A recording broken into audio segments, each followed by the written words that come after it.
ভোলার সদর উপজেলার পূর্ব ইলিশা ইউনিয়নের ৪ নম্বর ওয়ার্ডের বাসিন্দা ও স্থানীয় ব্যবসায়ী আব্দুল কাদের মাত্র ৫০ ইউনিট বিদ্যুৎ ব্যবহার করেও ৬২,৮১৬ টাকা বিল পেয়ে চরম ভোগান্তিতে পড়েছেন। এ ঘটনায় এলাকায় চাঞ্চল্য সৃষ্টি হয়েছে।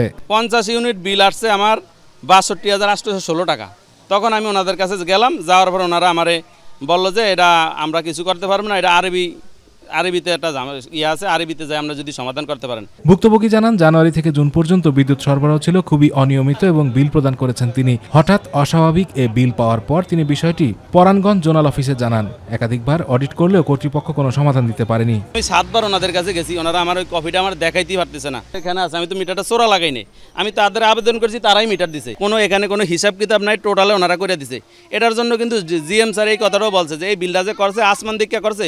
বিষয়টি জানাজানি হলে এলাকার অন্যান্য গ্রাহকরা পল্লী বিদ্যুতের এই হয়রানির জন্য এলাকাবাসীর পক্ষ থেকে মানববন্ধন সহ নানা ধরনের প্রচেষ্টা চালায়। এই ঘটনাকে অন্যায় আখ্যা দিয়ে দ্রুত সুষ্ঠু তদন্ত ও দায়ীদের শাস্তির দাবি জানায় সাধারণ মানুষ। অদক্ষ লোক, তারা ১০০ টাকা বিল হলে ৪০০-৫০০ টাকা বিল করে। এদের এই অত্যাচারে আমরা অতিষ্ঠ হয়ে আর আমাদের এগুলা বরদাস্ত হয় না।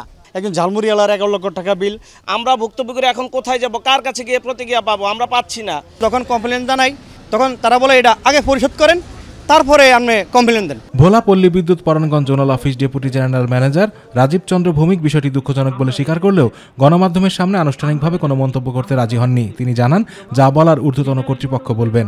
অডিট যদি বলে যে না এটা গ্রাহক থেকে না, এটা এমনি মানে এভাবে আদায় করা আমার ইয়ে নাই, কারণ এটা ওই সময় এটা হচ্ছে সে নভেম্বর থেকে কেস। এ বিষয়ে ভোলা পল্লী বিদ্যুৎ সমিতির জেনারেল ম্যানেজার প্রকৌশলী সুজিত কুমার বিশ্বাসের সঙ্গে একাধিকবার যোগাযোগ করা হলেও তিনি কোনো সদুত্তর দেননি।